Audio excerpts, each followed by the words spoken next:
Today in the bunker, we're going to build and paint a house suitable for the Wasteland. This is the Lionel Morris house kit. It's an O-scale kit. This kit is still in print. I bought this at a local train store. Shout out to Nick's Trains in Raleigh. You can find these on the secondary market as well. I think the current retail price of this is like $43. I got this for $22. And normally I don't pay that much for these buildings, these style of buildings, but I really like this, so I went ahead and bought it. So let's see what's in the box. All the parts come on sprues, except for the piece that fell off, in a plastic bag, which I've cut open. There is a set of instructions. Everything's numbered.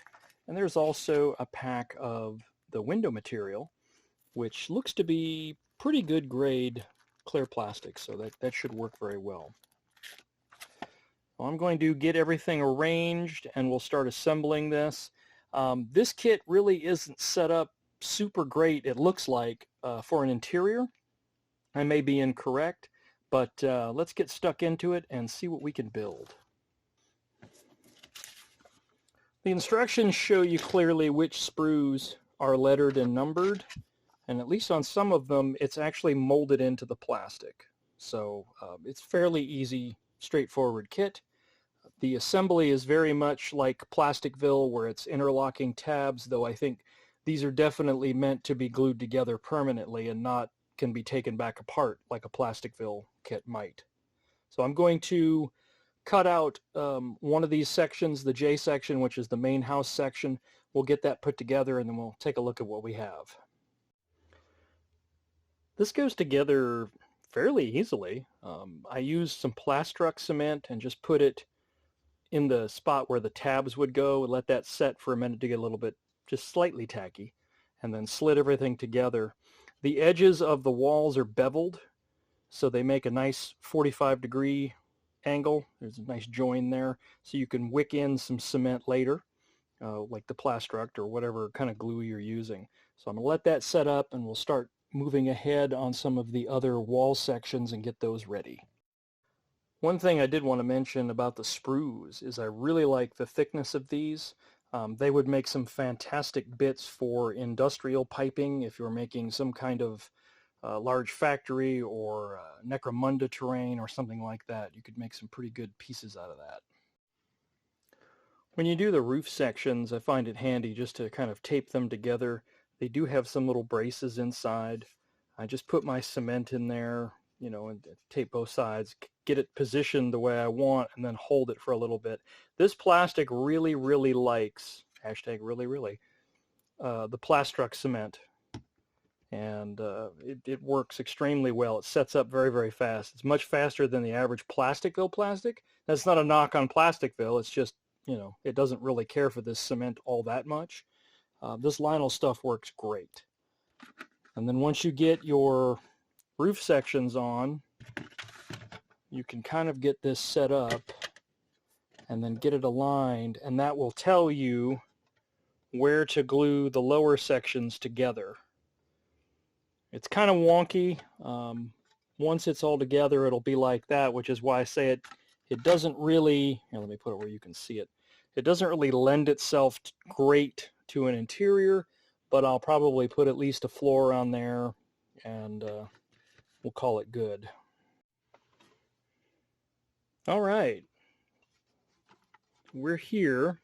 Now what I'm going to do, even though the instructions have instructed us to glue the windows in as we did these sections, I kept them separate because I'm going to prime them and ready them separately. I'm also going to prime and paint this, and then we'll just super glue the windows in place. And we're going to use PVA for the glass because that'll dry clear and it won't, although you could probably use super glue, that usually won't fog it. Just your mileage may vary. Just use whatever's best. So let's get this primed and get started on that. Another thing about this kit is you will end up with a few odds and ends that are extra, like this dormer piece is not used. So put that in your bits box. It's handy. Just don't be scared that when you get done you have pieces left over. It's not like an engine. It won't explode. As usual, I'm trying to skip a step. There's these foundation pieces that are stone textured, they go around the bottom. These walls have a little lip down here, and that's what they glue onto. So that makes kind of a raised foundation for this. So we're going to add those. I'm also going to add the doors because they glue on in the window slots. It's very clever. And we won't paint those separate from the house like we will the window frames. Another nice feature about this house is you can build this front porch separately, so it'll make it a lot easier to paint that. For a primer coat, I just used some brown rattle can spray paint that I had. I don't have any black currently, and forgot to get some while I was out today, so we're going to start with brown. And then we're going to add some various colors to this as we go. Also, I did this, it was dark outside, so there's probably some spots like, there that I missed. We'll touch that up.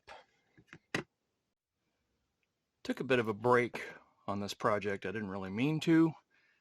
I started this, I was trying to get it done for Halloween, and now it's the day after, Veterans Day or Remembrance Day, so whatever.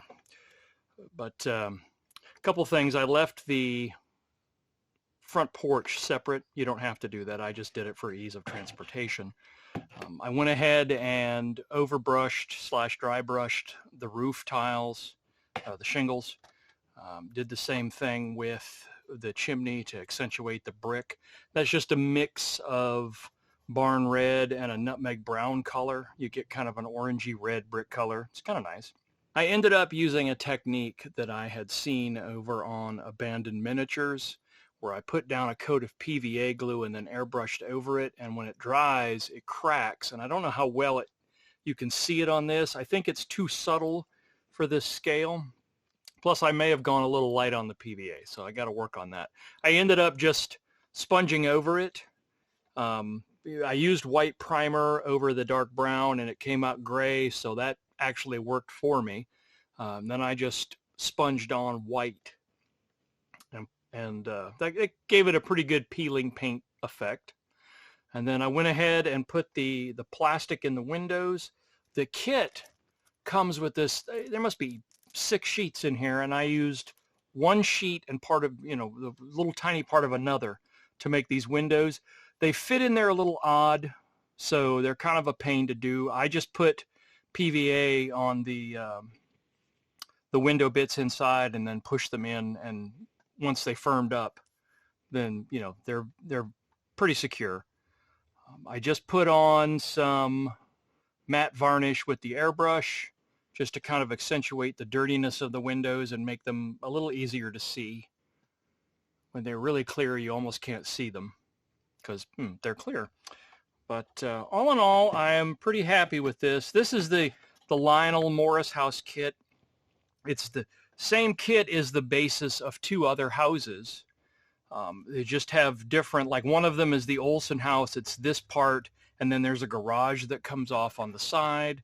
And then there's another one that the name I can't remember, but it's got a wider thing, and the porch goes all the way across. It's just a little bit bigger than this, which is why you end up with all these generic extra bits in the kit, which is nice. I mean, like I had all of these shutters I didn't end up using because I wanted to give it more of a kind of an abandoned farmhouse look, and I figure, probably that first or second winter these things got torn off and burned by the survivors. This works for the Wasteland, or you could board up the windows. This would make a very good Night of the Living Dead zombie style house.